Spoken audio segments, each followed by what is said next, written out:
在日ラジオパキスト系放送局第97回目の放送を始めたいと思います。第1部は日本のメディアが伝えない週刊韓国ニュース。このプログラムは在日ラジオパキスト系放送局と日本のメディアが伝えない週刊韓国ニュースのコラボレーションで今週もお届け出します。はい。あれですね、今日は、スタジオですけれども、はい、ゲストが見えてますね。はい。では、ご紹介ください。はい。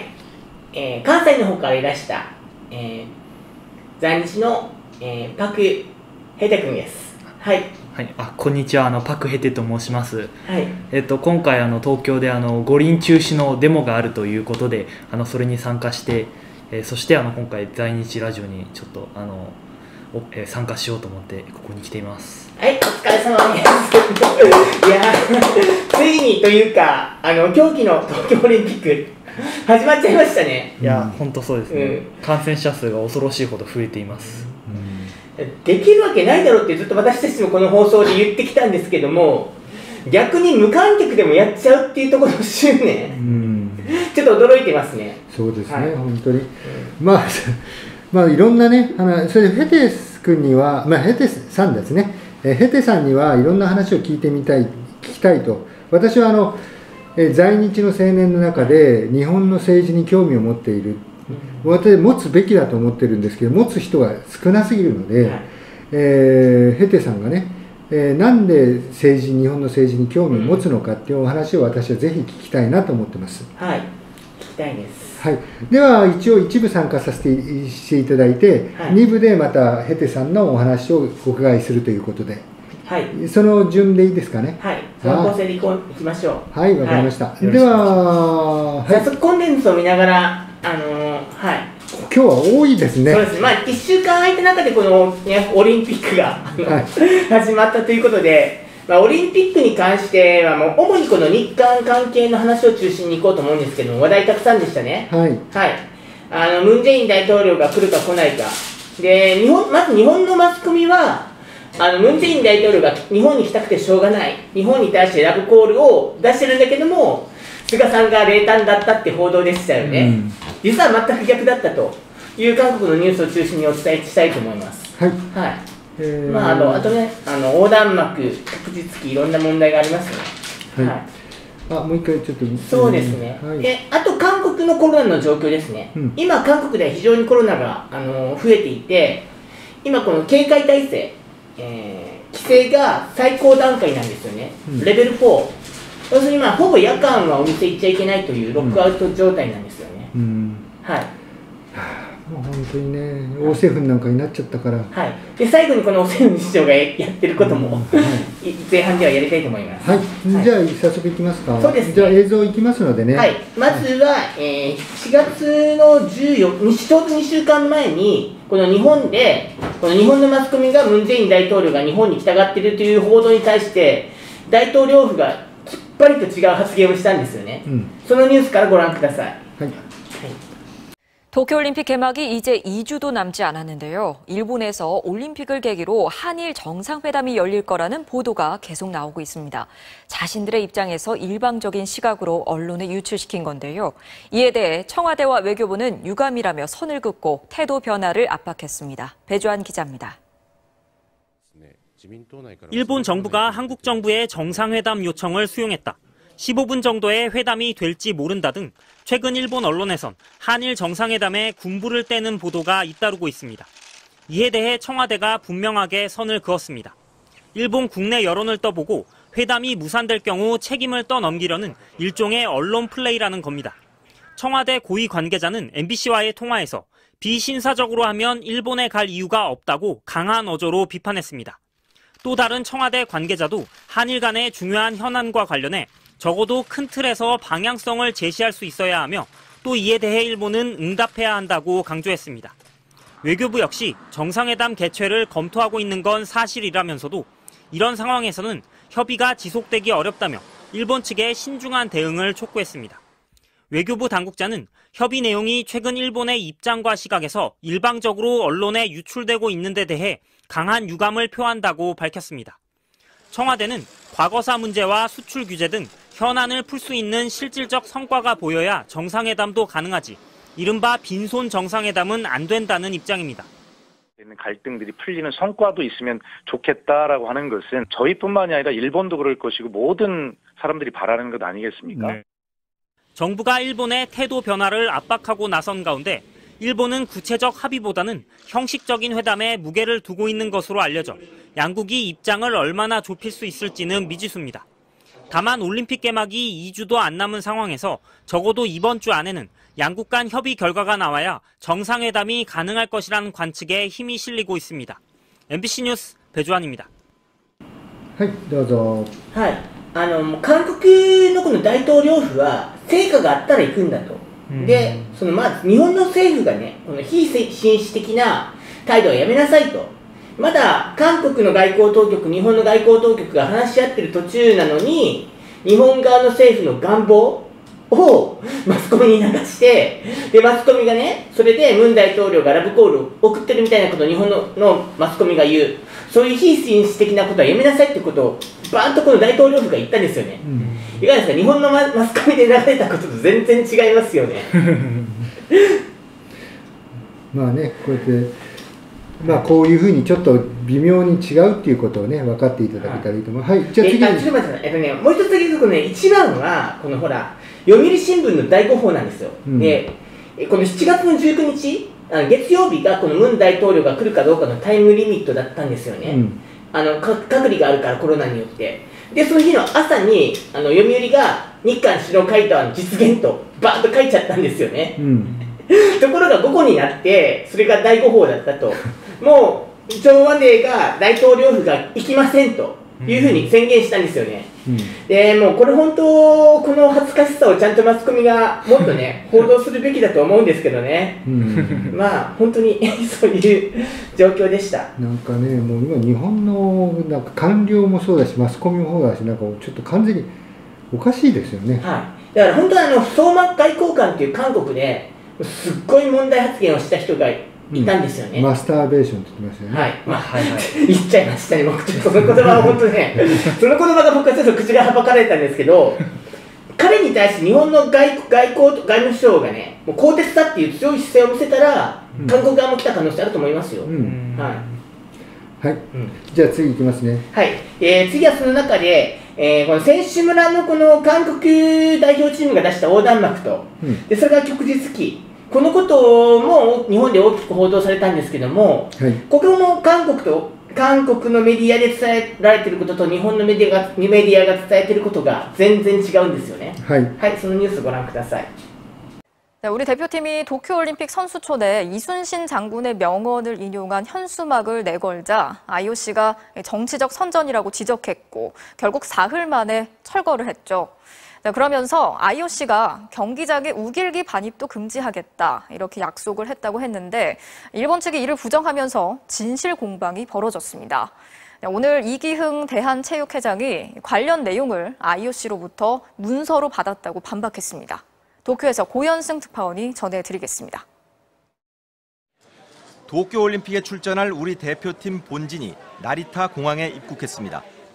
이기흥 대한체육회장은 IOC가 우길기 반입 금지를 약속한 게 맞냐는 취재진 질문에 문서를 받았다고 말했습니다. 일본도 똑같이 적용이 되는 거다. 그러한 레터를 받았습니다. 우리가 그걸 내릴 때 사전적으로 레터를 받았습니다. 레터를 받고 그리고 내렸습니다.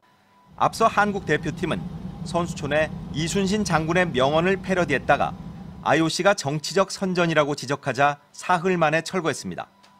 대한체육회는 현수막을 내리는 대신 IOC로부터 경기장 내 우길기 반입 금지를 약속받았다고 했습니다. 하지만 일본 측은 부인했습니다. 도쿄올림픽 조직위는 우길기는 정치적 주장이 아니며 경기장 반입 금지 물품에 해당하지 않는다고 말했다고 아사히 신문이 보도했습니다. 우길기 금지를 둘러싼 진실 공방에 대한체육회장이 IOC로부터 받은 문서가 있다며 쐐기를 박은 셈입니다. 한국 축구대표팀은 오는 22일 이바라키현 가시마에서 첫 경기를 갖는데 일본 학생들의 단체 관람이 예정돼 있어 우길기 등장 가능성도 배제할 수 없습니다. 도쿄올림픽 관련 코로나19 확진자는 58명으로 늘었습니다. 특히 일본의 남자 축구 첫 상대인 남아공 대표팀에서 선수 2명 등 3명이 확진 판정을 받고 선수단 21명이 밀접 접촉자로 격리에 들어갔습니다. 경기 6시간 전 검사에서 추가 확진자가 나올 경우 기권 처리 가능성 등 경기 자체가 어려워질 수도 있습니다. 도쿄에서 MBC 뉴스 고현승입니다. はい、どうぞ。はい、これも韓国の、選手が出した横断幕は、イスンシンの、シンにはまだ12隻の船が残っていますというのを、これをパロディにして、シンには5000万国民の応援と支持が残っていますというのを掲げたんですよね。これをこの日本側が政府というよりもマスコミだったと思うんですけど、最初、これオリンピック憲章、政治的主張の持ち込みだということの違反だというふうに主張して、で結局、韓国側はこの横断幕3日で取り下げたんですけども、その条件として IOC と話をして、旭日旗の競技場への持ち込みを禁止するということを約束したんだと、文書をもらったんだというふうに、大韓体育会長は言ってるわけですよね。でこれ多分分からないですけど、IOC、見ての通り、もう本当、お金だけ、金の亡者じゃないですか、適当なことを IOC が言ったんだろうなというのが、多分真相だとは思うんですけど。そういうことですね。はい、じゃあ次になんかこのことについてヘテさんはなんか一言ないですか？なんていうの、なんか事なかれで終わればいいかなと IOC がね、言ってた通り、適当に韓国側にとりあえず下げてもらえれば一件落着するわと思って言ったような感じなんでしょうかね。さらに言えば、もう現実に無観客ですからね、もう旭日旗スタジアムに持ち込みようがないんですよね。じゃあ次、あとね、それとオリンピック関係でもう一つ言うと、この選手村の食事問題が問題になってるんですよね。でこの福島産放射能汚染したその食品を復興だということで、もともと日本側が使うということで、韓国チームは自分たちで食材を韓国から取り寄せて、でレストランかな、と契約して、そこで韓国政府の食事を提供してるんですよね。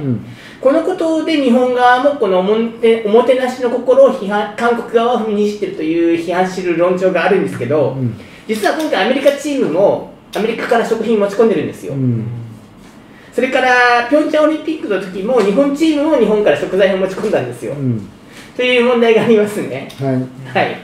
オリンピックをめぐっては本当にこういう話題ももうこうなったらいいかなと、たくさんあって面白いかなという感覚もありますね。オリンピックの中で何年前か、5年前かな、軍艦島、軍艦島を日本のこの産業遺産としてユネスコに登録したじゃないですか。ところがその時の約束は、この朝鮮人の強制労働があったという記録と追悼もちゃんと行う、これも条件だったんですね。ところがこの条件を日本側がずっと破ってきたことに対して、ユネスコが日本側に強い遺憾の意を示したというニュースなんです。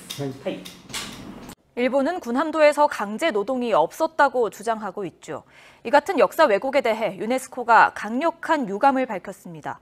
그러면서 조선인의 강제 노역 사실을 충분히 알리는 조치를 취하라고 촉구했습니다. 김도원 기자입니다. 1940년대 조선인들이 강제징용돼 100명 이상 숨진 일본의 하시마 탄광, 이른바 군함도.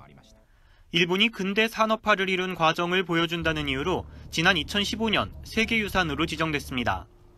대신 일본은 강제징용 사실을 알리고 희생자를 추모하기로 약속했지만 6년이 지난 지금까지 지키지 않고 있습니다. 유네스코는 그동안 약속 이행을 권고하는 정도였지만 올해에는 강도 높은 비판에 나섰습니다.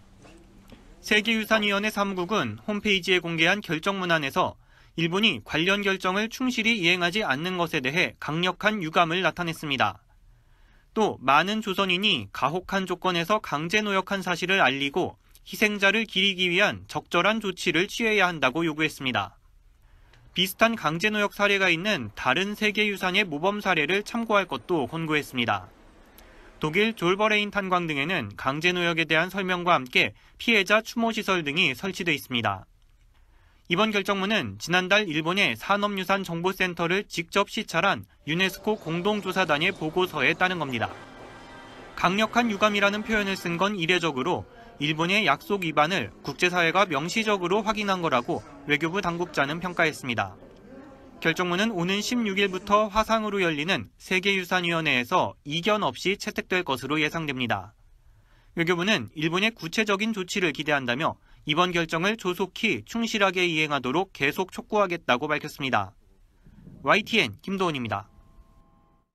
この日本に対して約束を守ってないということの、強い遺憾、これは、22日にユネスコで満場一致で採決されましたね、で翌日が東京オリンピックなんですよ、でこのタイミングがベストで、そもそもなぜ長崎じゃなくて安倍政権がね、東京にこの産業情報センターを作って、強制連行はなかったんだと、でそれから賃金差別もなかったんだと、いうことを展示したかというと、これオリンピックのためにやったんですよね、東京に。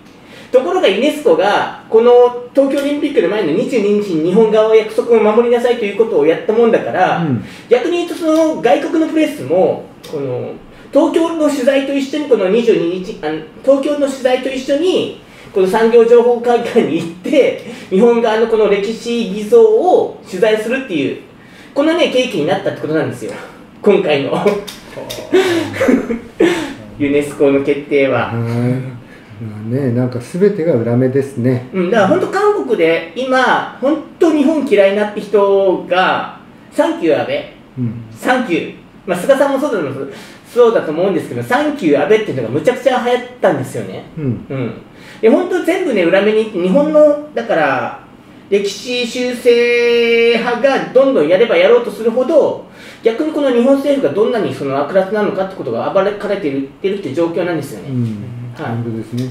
僕も軍艦島のことは数年前、日本が申請するって言った段階で、週刊金曜日が問題として取り上げてて、でそこで軍艦島でちゃんとしたその強制労働の実態が書かれていないっていう風なのと一緒に記事になっていたんですよね。でそれ見て自分もその軍艦島に関しては知識としてなかったんで、ここもかっていう思いでちょっとびっくりしたんですよね、朝鮮人の労働が行われていたっていう。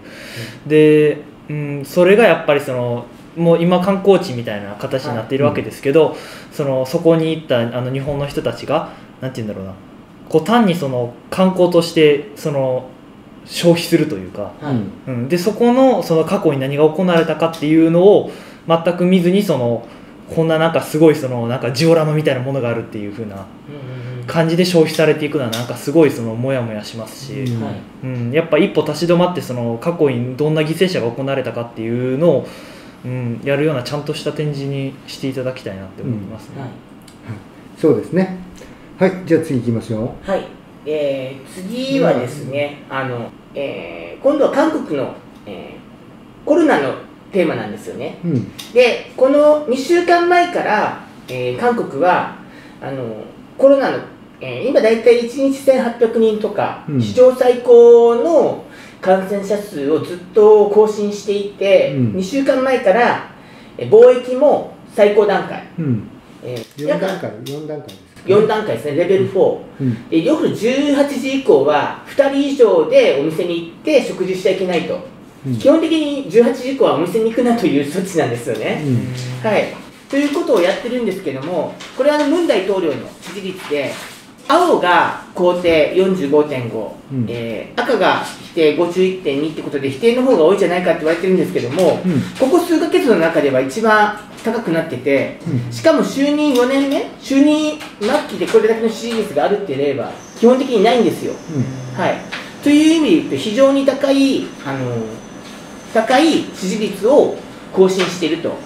でちなみにこの今 70% の韓国国民がこのレベル4っていう一番高いこのコロナ規制に賛成だというふうに言ってるんですよね。そうですね。これがすごいと思うんですよ。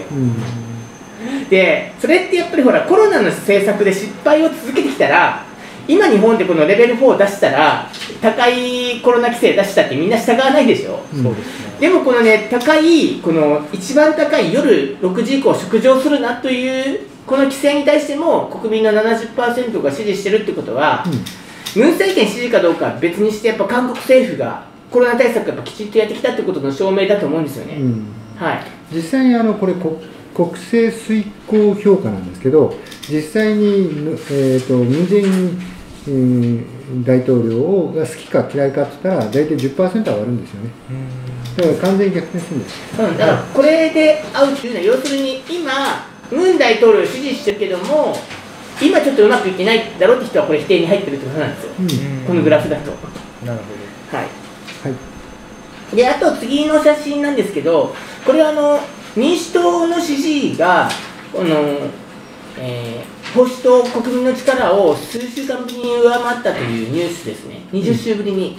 で、この確かにリアルメーターって一番これちょっときつめに出るところの、どっちかというと保守的に出るんじゃないかと言われているこの、調査機関なんですけども、ここでも、だからほら、民主党が前週から比べるとだいぶ上がってるでしょ。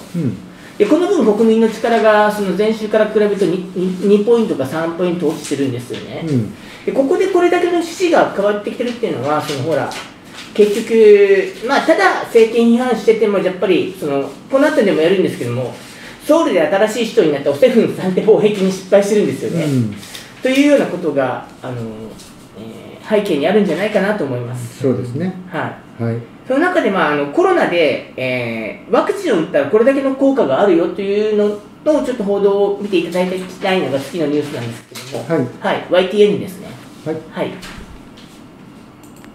네, 코로나19 4차 대유행을 놓고 서울시 이게 상생 방역이냐라고 하니까 서울시 책임이 아니다. 대통령이 무능해서 그렇다. 왜 그런 유치에 따른 화법으로 또 대통령을 공격하느냐 옥신각신하고 있습니다. 변이 바이러스의 공격은 빠르고 지금까지 지구촌 백신 접종 한 30억 도스 정도 했는데 그중에 70%는 6개 선진국이 다 쓸어 담았습니다. 보시면 변이 바이러스는 그렇고 백신은 그렇고 또 여기에다가 기업의 생산이나 자영업자의 민생 문제 등등 코로나19는 통제가 참 복잡하고 미묘한 어려운 문제가 얽혀 있다는 걸 이제는 국민 누구나 다 압니다. 시급한 문제는 4차 대유행이 길어지지 않도록 빨리 막아내는 겁니다. 한번 보십시오. 뭐가 달라졌는가? 밖에서 감염돼서 집에 와서 가족한테 옮기는 비율은 뚝 떨어졌습니다. 그 대신 가까운 사람들을 만나서 지내다가 감염되는 비율이 확 늘었습니다. 확 늘은 게 아니라 아예 2배 가까이 늘었습니다. 그런데 그게 나이대에 따라서 차이가 또 있습니다. 보십시오. 20대, 30대 젊은 사람이 20대, 30대에게 옮긴 확률이 61.4%, 40, 50대가 같은 40, 50대한테 넘긴 게 60.4%. 그런데 백신을 많이 맞은 60대 이상이 60대 이상에게 옮긴 것은 43% 정도로 확 내려갑니다. 아직도 백신 거부론을 주장하는 사람들이 있지만 백신은 다들 맞으셔야 합니다. 또 하나 보십시오. 고령층의 확진자들, 새로 코로나19에 감염된 사람들한테 물어봤더니 저 아직 백신 안 맞았습니다 하는 분이 3,700명, 백신 한 번 맞았습니다 199명, 백신 2번 다 맞았습니다 5명입니다. 그리고 방역 수칙은 꼭 지켜주셔야만 합니다. 기관이나 지방자치단체는 누구 탓 이렇게 정쟁으로 몰고 갈 게 아니라 지금 할 일이 따로 많습니다. 정리를 해보겠습니다. はい、どうぞ。はい、韓国の保健福祉部の発表なんですけども、もうほとんど高齢者でこのコロナ感染者の 95% 以上はワクチン未接種者だったと、で1回接種した人が 5%、2回接種した人はほとんど感染しないっていうデータなんですよね。ヨーロッパであんだけほら英国とかみんなほとんど打ってるのに、あれだけ毎日3万人とかって感染者が出てるって例もあるから、やっぱ韓国でほとんどこのほら感染者数がコロナ接種したら出てないっていうことは、他の要因もあるとは思うんですよね。マスクもあれば、いろんな食べ物とかいろんなこともあるんですけども、だから打った方がいいと、でいうことの明確なデータですよね。はい。これね、そうなるんでしょうか。であとコロナ関係のニュースって2つ写真を見せてるんですけど、1つは今大きな問題になっているのがこのアフリカの、掃海艇を派兵してたんですよね。この掃海艦って名前書いてないですかね。チョンヘブデ、そうですね。後で名前見ます。で、これね、300人ぐらいの乗船、乗ってて 90% が感染してるんですよ。そうですね。270人ぐらいでしたっけ。はい。なんでそのだけ広がったというと、最初風邪の症状を訴えた人がいたんだけども、簡易抗体検査キットを使ったらしいんですよね。抗体キットだから抗体ができないとこれ陽性にならないから2週間かかるんですよね、感染してから陽性が出るまで。それしか持ってなかったからで感染を防ぐことができなかったということですね。でこれで今この部隊はみんな飛行機で帰ってきて、新しく行った部隊の人はもうみんなコロナ、みんなワクチン打った人たちが行ってますね。今後のことを考えてやっぱこのほらこれで韓国で言われてるのは派兵期間がこれ6ヶ月だったんですけども、コロナのことがあるからやっぱ2ヶ月とかにした方がいいんじゃないかっていう議論になってますね。で次は、プロ野球がコロナの感染者が出て史上初めてのリーグそのものが中断されてるんですね。でこのパク・ミンスっていう選手、この NC の選手なんですけども、彼は、何人かここね、ほら大体各チーム2人3人とかで、どこのチームもねこの遠征の時泊まるホテルで宴会してたらしいんですよ。でそこにそこにだからこのキーとなってるこのほら感染のキーになってるこの女性がいるんですけども、どこのチームの選手とも結構宴会してたらしいんですよね。でこのパク・ミンスさんは、五輪の代表チームに選ばれてたから2回ワクチン打ってたから感染しないんですよ。何十人かこの会った人たちの中で。でもうもちろんオリンピックには出れないんですけども、このことがあるから。でいうことでプロ野球が今中止になってるってことが大きなニュースですね。コロナに関する。今までずっとそのままできたのにね。でもやっぱ残念ですね。やっぱり結構ほら本当韓国やっぱ芸能人とかスポーツ選手の感染はやっぱ少なかったですからね。圧倒的に少なかったですね。ちゃんとやっぱ守ってない人は守ってないんだなと。じゃあ次最後ですね。そうですね。前半の最後はですね、これもコロナがなかったら大きなニュースになったんじゃないのかという大きなニュースになっただろうなと思うニュースなんですけども、ソウルの市長が保守派のオセフンさんに変わったじゃないですか。で、カンファモン広場にあったセウォル号沈没事件のこの記憶空間を撤去するということのちょうど期限が25日だから明日なんですけども、今その通知をやってるんですよね。それに対しても家族も市民も猛烈に反対しているというニュースです。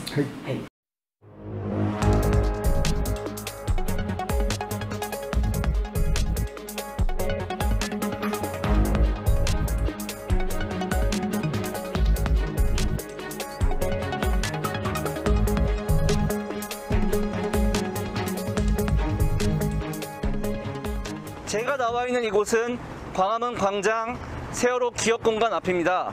지금은 보이는 것처럼 광화문 재구조화 공사가 한창 진행되고 있습니다.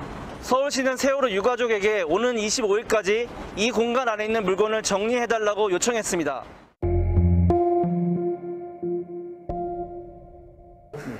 서울시와 지금의 이제 기억 공간 이전과 관련된 논의가 시작된 것은 2020년 가을부터 논의가 시작이 된 거였죠. 이제 세월호 기억 공간이 처음에 위치했던 장소가 그 도로 확장을 하는 구간에 이제 같이 이제 맞물리는 구간이었던 거죠. 그래서 이제 서울시가 세월호 기억관에 대한 문제를 협의를 하자라고 면적 간담 요청입니다. 5월에 이제 다시 그런 이제 제안을 넣었었죠. 근데 이제 그때는 서울시가 어쨌든 지금까지는 아직 서울시장 면담에 대한 이제 가타부타 답변조차 주고 있지 않는 상황이고, 기억과 뱃 현판을 건 세월호 기억공간은 2019년 4월 12일에 문을 열었습니다. 원래 세월호 유가족의 천막이 있던 곳을 고 박원순 전 시장과 유가족의 협의를 통해 사회적 참사를 기억하고 희생자를 추모하는 공간으로 확장됐습니다. 세월호 참사가 일어난 지 올해로 7년. 하지만 몇 차례 특별조사위원회 활동에도 온전한 진실규명과 책임자 처벌은 제대로 이루어지지 않고 있습니다. 진상을 밝힐 마지막 기회일지도 모를 특검팀의 활동 시한은 채 한 달도 남지 않은 상황. 세월호 참사가 과거형이 아니라 현재형인 이유입니다. 그렇다면 서울시의 입장은 뭘까? 기업공간 설치될 때부터 광화문 광장 공사 때까지 임시 운영한다는 걸 전제로 설치된 것이라 광화문 광장은 아시는 것처럼 지상에 구조물이 하나도 없는 보행광장으로 조성이 됩니다. 그러니까 그 위에 무슨 구조물이 올라갈 여지가 전혀 없는 거예요. 그렇습니다. 지금 올해 4월 16일 날 국가추모시설 조성 선포식을 했잖아요. 안산에 조성한다고. 국가추모시설이 확정적으로 들어오고 그러면 우리가 거기 전시물은 잘 가지고 있다가 그 국가추모시설을 이관을 하고.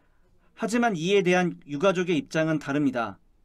세월호 참사 진상 규명이 완전히 끝날 때까지 그리고 또 피해자들이 동의할 때까지 이 공간을 의미 있게 유지하겠다는 약속을 계속 해오셨고요. 지금 오세훈 서울시장은 지금 공사를 빌미로 아예 철거하고 끝내겠다는 이런 생각을 갖고 있고, 처음에 시작은 저희 유가족들이 농성을 하면서 농성장으로 출발을 했지만 농성이 끝난 이후에는 시민들이 세월호 참사를 위해서 모인 공간이었고요. 그 이후에는 촛불혁명까지 이어지면서 모든 시민들한테 매우 의미 있고 상징적인 그런 장소가 되어버렸습니다. 서울시와 유가족 간 갈등이 증폭되는 가운데 김훈 작가가 오세훈 시장에게 서한을 전달했습니다. 민주사회를 위한 변호사 모임도 서울시의 철거 계획 중단을 촉구했고, 시민들이 기업공간 존치를 요구하며 올린 청와대 국민청원에는 동의가 이어지고 있습니다. 세월호 기업공간을 일방적으로 철거하겠다고 통보를 해버리는 것은 세월호 참사 희생자 유족들의 신원권, 억울함을 호소할 수 있는 권리, 그리고 시민들의 표현의 자유, 추모할 수 있는 권리, 양심의 자유, 이런 것들을 다 침해하는 처사라고 보입니다. 서울시의 통보대로라면 이곳 세월호 기업공간의 철거는 이제 열흘 정도 남았습니다. 세월호 유가족은 물론 사회 각계 인사들이 기업공간 존치를 요구하고 있어 오세훈 서울시장이 어떻게 최종 결정을 내릴지 더욱 주목됩니다. YTN 김재양입니다. はい、今ので前半のニュースは終わりですけど、今のニュース見てヘテさんはどう思いましたか？そうですね。やっぱセオロ号のニュースは日本でもかなり取り上げられてて、本当にその痛ましい事件だと思ってますし、その今のニュースでもあった通り、そういうふうな展示物というか、その道路空間として何も置かれていないところだったわけですけど、やっぱそれでも事件っていうのは極めてその異質だと思うから、それを抜きにしても置いておく価値があると思うものなんで、まあでも撤去をなんか強行的に行おうとするんだったらそれはすごく残念なことだと思いますし、市民の力でひっくり返してほしいなと思いますね。コロナじゃなかったら多分ね、コロナがなかったらこれ数十万人が一気に集まるんじゃないかなというふうに僕は思ってるんですよね。でセオル市側、このオセフン市長、明らかに保守党を出し撤去したいんですよ。での言い訳は、新しいところにもっと大きなものを作るからっていうふうに言ってるんですけど、この記憶空間がこのカンファームになければ意味がないんですよね。半減どころじゃないですよね。この映像の中にもあったこのセオル号の遺族の人たちが真相究明を求めてテントを立ててきたことが間違いなくこのろうそく革命に結びついたんですよ。最大の原動力だと言ってもいいんじゃないかなと思って、そうですね。パク・クネは本当これがパク・クネ政権はこれを何が何でも潰したくて、この例えばテントに行かせる、このテントの中にいるこの家族たちがトイレに行くことを阻止するんですよね。そこまでやったんですよね。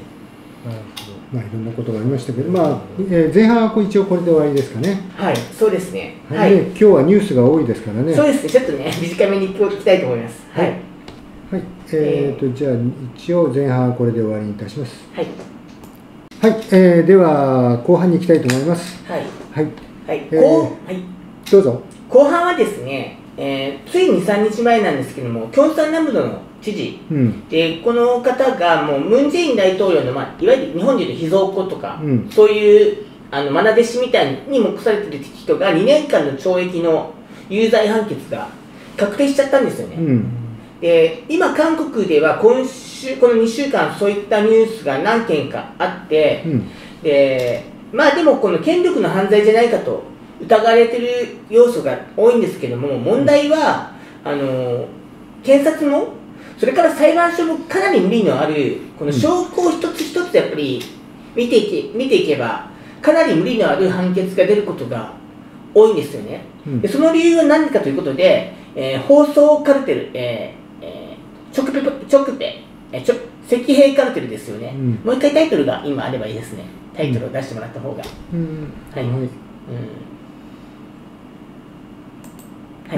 赤兵の本丸、検察、裁判所、マスコミ、保守党のカルテルというタイトルでこの3つのことを、まずキョンサン南部道の知事の有罪確定と、それからこのチャンネル A 記者、これは検事と東亜日報系のチャンネル A の記者が結託して、行った受刑者脅迫、これ無罪、でなんでこういったことが起きるのかということで、キム&チャンという韓国の法律事務所のことを取り上げたいんですね。はい、その3つです。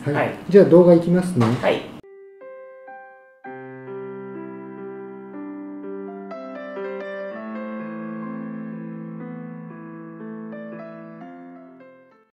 안녕하세요. 김호준입니다. 지난달 대법원 김학의 사건을 파기환송해 김학의 씨가 석방됐죠.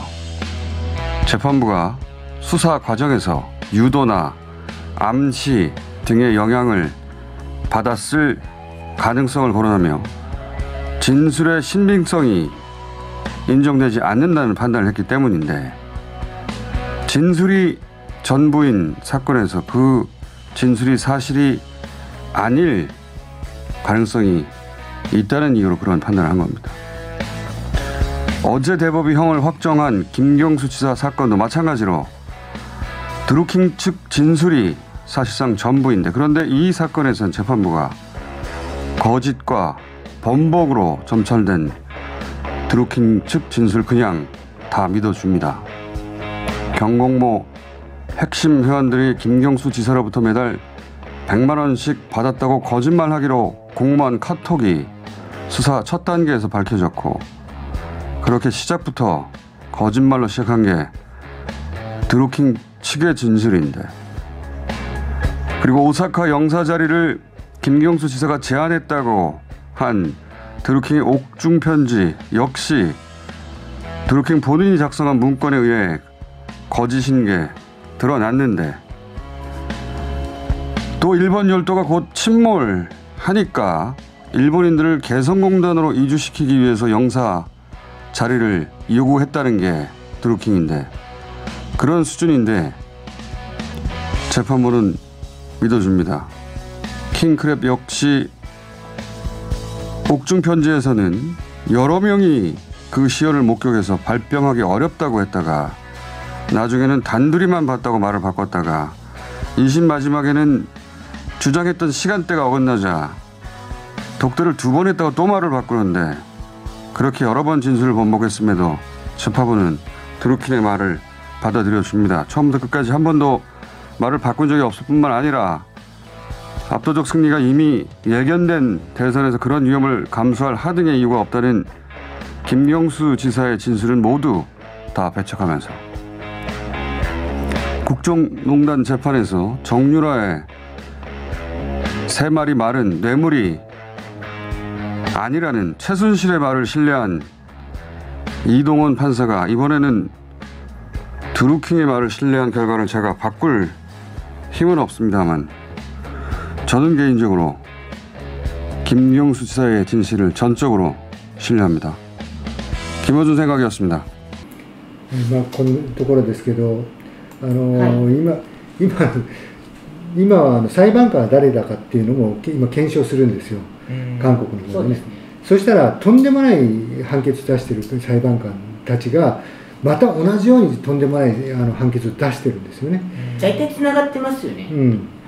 それでちょっと画像を一つ見ていただきたいんですけど、今回金京ス知事が、これで収監されてキョンサン南道の知事職をもう免職辞めさせられます。それでもう大統領選これから7年間2年間懲役で、その後5年間公職選挙に出れないんですよね。だから7年間次の大統領選もこれで出れないんです。それでこのドゥルーキンっていうのは実は2018年7月23日に実施されたノーヘジャンっていうとても有名な愛嬌手があって、国民誰からも愛されたこういう政治家が自殺するんですけど、正義党はかなり左派の政党なんですけども、それでも国民的な人気があった方ですね。それでこの方がこのドゥルーキンがやっている、経済的共振化の会という500人以上集まる会で、講演を1回したのに2000万ウォン、日本円で200万円、1回渡した。それ2回やったから4000万円、それは賄賂だったということで、それで結局ノーフェイシャン議員というのは自殺に追い込まれるんですね。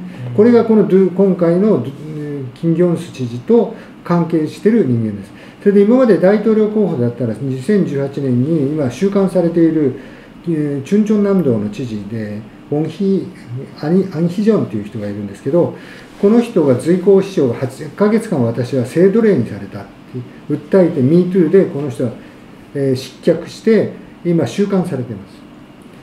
それでその時代にまた今の大統領候補のイ・ジェミョンさんが女優のキム・ブソンさんという人が16年ぐらいから私は同棲してたと、内縁の関係であったっていうことを言って、今でもこれが問題になってるんですよ。本人は言ってますね。それでじゃあいい加減に訴えるぞって言ったらもう取り下げるんですよ。それでこの人はね麻薬の前科5犯ぐらいあって結構だけど保守系はこのことをどんどん報道することによってイ・ジェミョンさんのイメージを MeToo で落とそうとしてるんですね。でこの前2020年7月9日に亡くなった女性秘書を強姦したっていう性奴隷にしたかっていうふうにそこまでじゃないです、セクハラですね。っていうことで、パゴンスン知事が自殺するんですけど、この女性秘書は被害者であるけどパゴンスン秘書は加害者じゃないんですよね。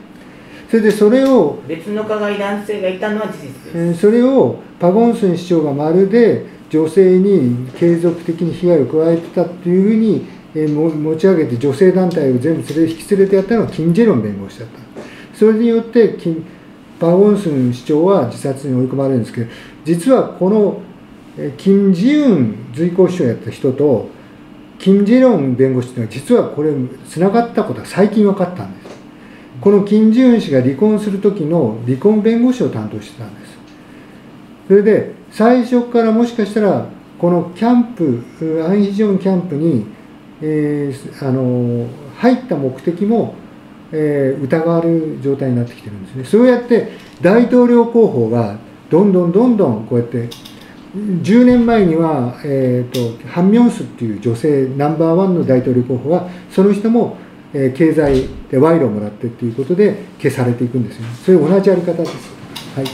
こういうのをちょっと知っていただきたいと思います。はい。よくこの女性団体からね、この MeToo にも嘘で言ってる人がいるってことを言うと、結構僕の番組でも批判を受けるんですよ。だけども現実の問題としてまず今あった今の大統領候補1位支持率1位のイ・ジェミョンさんに対しては偽 MeToo があったことが証明されてるんですよね。はい、もうこれは裁判にも証明されてるんですよね。で、あと他にもこれは MeToo じゃないけども、もうほぼ無罪が確定している。これはこのもう次でいいんですけど、この、検察のやり方で多いのが企業犯罪で収監されてる人を脅かすやり方なんですよね。民主党の誰々から賄賂をもらったって言ったら罪が軽くなるよと、言わなかったらもっと重くなるよという手法なんですよね。この手法で実際服役までしたんですけども、今10年前の事件でほぼ無実が確定しているのがハン・ミョンスクさんという事件で、実際にでっち上げで行われているっていう事例があるっていうことは証明されてるんですよね。はい。まあ、じゃあ次に一応ね、このことに最後にこれ関連してますよね、次の記事もね。関連しますね。で、キョンサンナムドのこのキム・ギョンス知事に関して民主党の人たち、それから大統領候補の人たちは裁判の結果を尊重せざるを得ないけど、この判決は非常に問題だというふうなことを一斉に言ってますよね。腰がめちゃくちゃ叩いてます。はい。で、次のニュースはこれに関連してチャンネル A 事件っていうのがあって、これは検事だけじゃなくて検事と東亜日報系のチャンネル A の記者がつるんで合同で企業犯罪で収監されてる人を脅して、当時これ進歩系の一番のジャーナリストだったユシミン氏に賄賂を送ったと言えということをね、これを証言させようとした事件なんですよね。ユシミン氏の大統領ナンバーワン候補の一人だったんです。はい、その人は望んでないけど、民衆から一番望まれてた人ですね。でこれで結局この事件でこのチャンネル検事の方は罪にならなかったんですよ、でもチャンネル A の記者は訴えられたんですけども無罪が出ちゃったんですよね、最近で。この事件はどういった事件だったのかということを振り返った、これは昨年の8月なんですけど MBC の特集をご覧ください。はい。채널 A 기자가 검찰총장의 측근 검사장의 이름을 앞세워서 협박성 취재를 했다는 의혹을 MBC가 처음 보도한 지 넉 달이 됐습니다. 그 사이 이동재 전 기자는 강요 미수 혐의로 구속됐고 한동훈 검사장의 연루 정황도 일부가 세상에 공개됐습니다. 네, 그런데 시간이 갈수록 이 사건을 둘러싼 검찰 안팎의 갈등이 오히려 주목을 받고 검찰과 언론의 부적절한 유착, 검언 유착이라는 이 사건의 본질은 외면당하고 있습니다. 그래서 저희는 오늘 그 본질을 처음부터 다시 언급하려 합니다.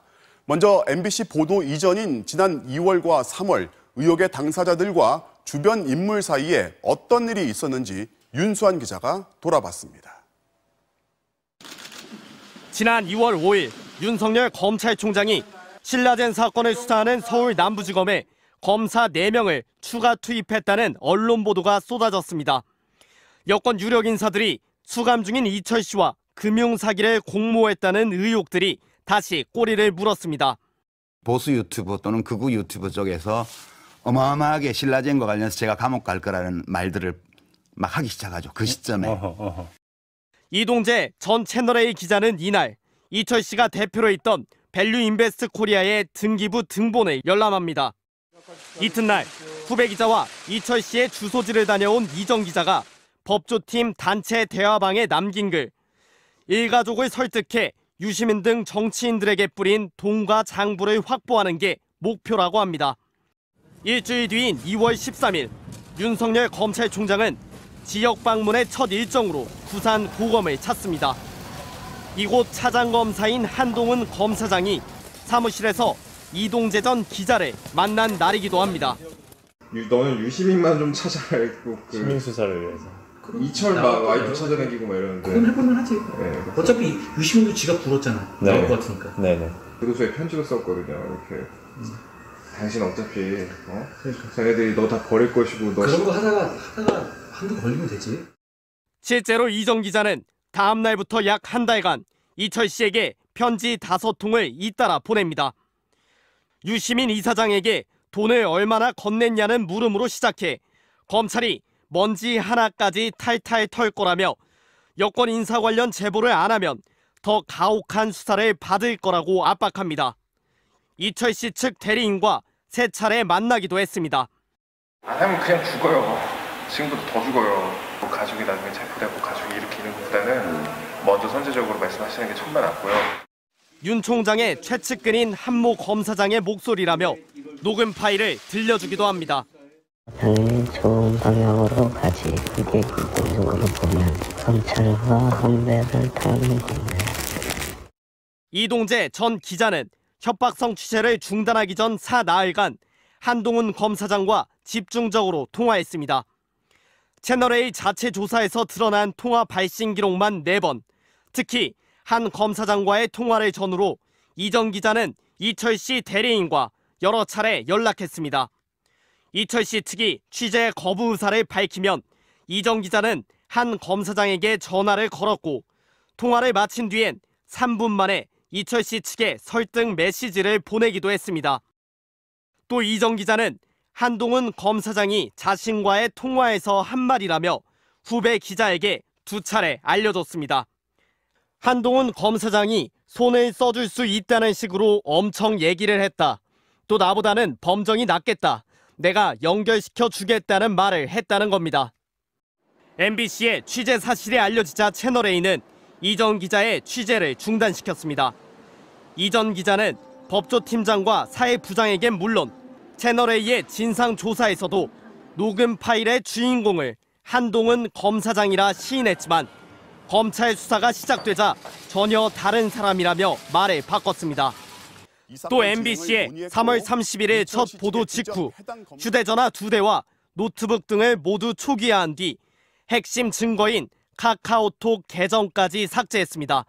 이후 언론 인터뷰 등에 나와 한동훈 검사장과의 공모 의혹을 모두 부인하며 모든 건 자신이 지어낸 거짓말이었다고 주장하고 있습니다. MBC 뉴스 윤수환입니다.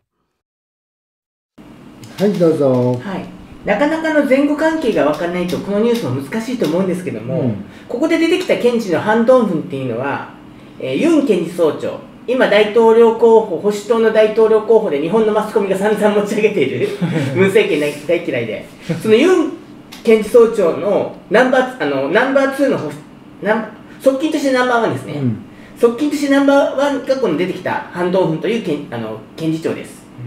それと保守メディアのチャンネル A の記者がつながってこの明らかにこの受刑者を脅すっていう脅迫なんですけども、これは脅迫には当たらないというふうに裁判所で第一審無罪が出たんですよね。はい、でね、ここでねもう一つ思うのはこの保守メディアが全部総がかりで今この報道をしてきた MBC、 最初ここに出てきたこの名前が出てこないな、このバリエンインベストメントのこの会長は MBC のところに持っていたんですね、この情報を。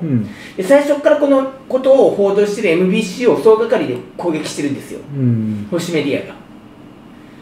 でその MBC がこれでまた萎縮するかどうかなっていうちょっと瀬戸際のような感じがするんですよね、見てるとね。MBC の社長が真実と、このイ・ドンジェが無罪になったことと真実は違うと言ってますね。あ、そうですか。そっ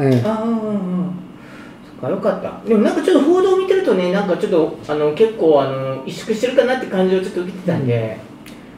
まあこういうふうにね、それでハン・ドンフンっていう検事がいるんですけど、それがいまだに携帯 iPhone のデータを開示してないんです。それで秘密暗証番号を教えない。それで今暗証番号をなくてもそれをできるんだけど検察はそれをしてないんですね。なるほど、本気で見つけようとして、それをもうこれ何ヶ月、もう7、8ヶ月になりますよね。そうですね。でちなみに日本でも報道されたこの、チュ・ミエ法務長官が、このユン・ソギョルとこの、戦っていた内容の一つがこれなんですよね。このハン・ドンフンの捜査をこの早くやれと、でこの携帯のねほら捜査をしろということをやってたんですよね。これを全部この身内の犯罪をかばってきたのがユン・ソギョルなんですよね。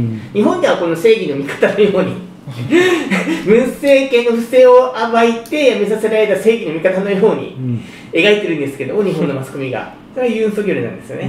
そうですね。はい。なんだっけ、こいつに賄賂を渡したと言えっていうふうに言われて、そのジャーナリストの人は結構有名な人なんですか？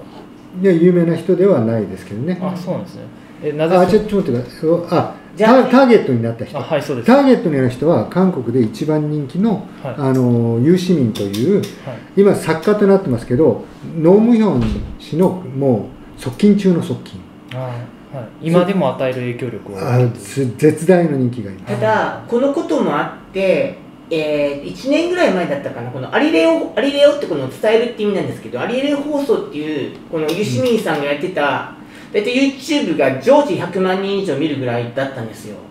でメディアよりも影響力強かったですそこが閉鎖されたんですよね、1年ぐらい前に。このこともやっぱりいろんなプレッシャーもあったんだと思います。なるほど。そういうことです。じゃあ最後ですね。そうですね。最後で、なんでこんなね、これ検察がひどいのは分かると。でも裁判官ってもうちょっとまともなんじゃないかと思う人が普通だと思うんですけども、裁判官もまともじゃないということで、この理由があって、この後半のタイトルで書いた検察、裁判所、それから保守メディア、で保守政党、こんなやっぱりカルテルがあるという、このカルテルの中心にあるキム&チャンという韓国の法律事務所全体の3分の1を稼いでいるという、この法律事務所のことを取り上げたいんですよ。はい、よろしくお願いします。 사법농단 의혹과 관련해 검찰이 김앤장 법률사무소를 압수수색했습니다. 김앤장의 압수수색 초유의 일인데요. 네, 국내 최대 로펌으로 강제징용 소송은 물론 수많은 사건에서 자본과 권력의 편에 서서 든든한 해결사 역할을 마다치 않았는데요. 권력의 해결사를 넘어서 권력이 되기까지 김앤장의 비결이 있습니다. 최민기 기자가 보도합니다. 사망자만 1,300여 명으로 추산되는 가습기 살균제 사태. 김앤장은 피해자 반대편에 서서 다국적 기업 옥시를 변호했습니다. 배출가스 조작 파동 당시엔 폭스바겐을, 외환은행 헐값 인수사건 때는 론사를 받았습니다. 매출 1조 원, 국내 최고 로펌인 김앤장엔 돈만 되면 무엇이든 하는 자본과 권력의 수호자란 꼬리표가 붙는 이유입니다. 이렇게 피 맺힌 가족들이 이렇게 몰려있는데 김앤장 사무장이 한 명이라고 김앤장이 이것을 갖다가 맡고 있대요. 옥시 무슨 제품들 이 배를 내주려고 일 맡고 있대요. 김앤장이 쌓아올린 성공 신화의 배경에는 이른바 힘있는 전관들이 자리 잡고 있습니다. 김앤장은 수십억씩 연봉을 주면서 퇴직한 고위 법관과 검사, 행정부 고위 관료들을 끌어모으고 있습니다. 특히 박근혜 정부에서는 헌법재판소장과 외교부 장관, 여성가족부 장관, 청와대 공직기강 비서관 등을 배출하면서 청와대가 김앤장 출장소라는 비아냥까지 나왔습니다. 국민으로부터 받은 여러 가지 세금을 통해서 27년간 공직에 봉사를 하고 나서 로펌에 가신 겁니다. 정관예우로 비춰질 수 있는 부분에 대해서 정말 다시 한번 송구스럽다는 말씀을 드립니다. 재계 저승사자로 불리는 공정거래위원회에서도 퇴직 공무원이 김앤장에 들어가 공정위 일을 수임하는 행태가 반복돼 국정감사에서 지적되기도 했습니다. 공정위에서 5년 정도 근무하면 김앤장 등의 로펌에 가서 공정거래위원회 사건을 수임한다. 이런 것들이 이례적이지 않다고 말씀을 드리는 겁니다. 예.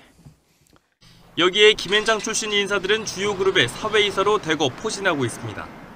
이 사회 전체가 사실은 김앤장이 다 곳곳의 권력기관에 다 장악되어 있는 거죠. 청와대, 그 다음에 사법부, 그 다음에 재벌. 이러한 연대고리를 구축하는 데 핵심적인 역할을 하고 있는 것이 김앤장이죠. 사법농단 수사로 법원 핵심 부와의 노골적인 유착 의혹이 도마 위에 오른 김앤장. 과연 그 고리가 어디까지 이어질지 관심입니다. YTN 최민기입니다. はい、どうぞ。はい、これ3年前のニュースを持ってきたんですけども、当時やっぱこのチョクペ調査、関平成さんっていうこのやっぱ民主の動きがすごくて、このキム・エンド・ジャンに対するこの追及の報道も多かったんですよね。で、この金のためには何でもやるっていう弁護士事務所です。それだけじゃなくてこの政権のこのほら有力者とかをどんどん引き入れるんですよね。だから企業が悪いことするでしょ。で裁判にかけられるでしょ。で裁判にかけられたらその裁判を担当している検事や裁判官の先輩の弁護士をね、当ててくるんですよね、企業のね、弁護として。でこんなことがある限りこの社会の公正とかやっぱりできるわけないんですよね。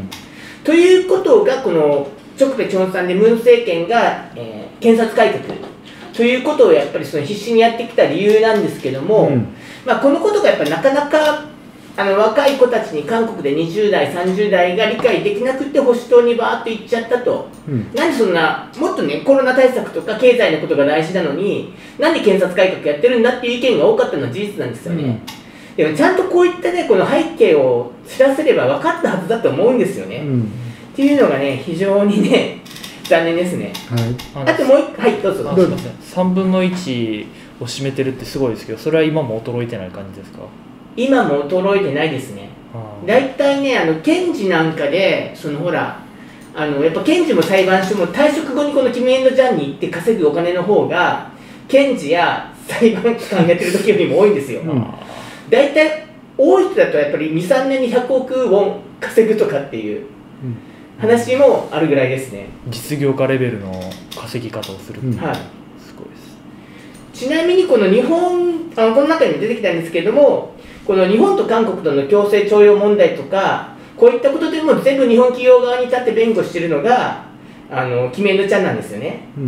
武藤元県官大使もこのキメンドちゃんの顧問をやってたって情報もあって、ちょっとそれ調べてみたんですけど、それちょっと明らかにならなかったですね。基本的に韓国では300億ウォン以上の経済犯罪は無罪もしくは、執行猶予とかになっちゃうんですよ。それはこういう仕組みがあるからですね。一応ね、この今回の大統領選挙でもこれを防ぐために、イ・ジェミョンさんが、このね、要するに、検事や裁判官が退職した後、弁護士になることを、特にこのやっぱりキメンドちゃんみたいなところに行かないために弁護士になることを数年間禁止するってことを出してるんですよね。一応これはなんかほら他の民主党の候補も掲げてはいるんですけど、ちょっと曖昧ですね。はい、一応今日はこれで終わりですかね。そうですね、ニュースとしては今日ここまでにして第2部で、いきたいと思いますね。はい、じゃあ今日はこれで、一部は終了したいと思います。カムサハムカムサハムニダ。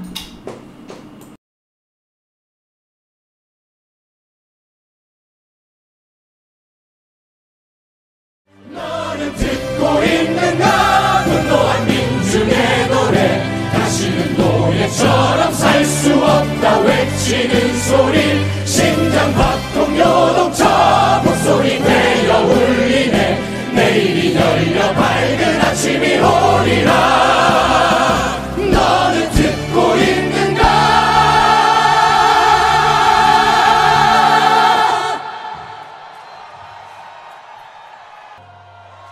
내일은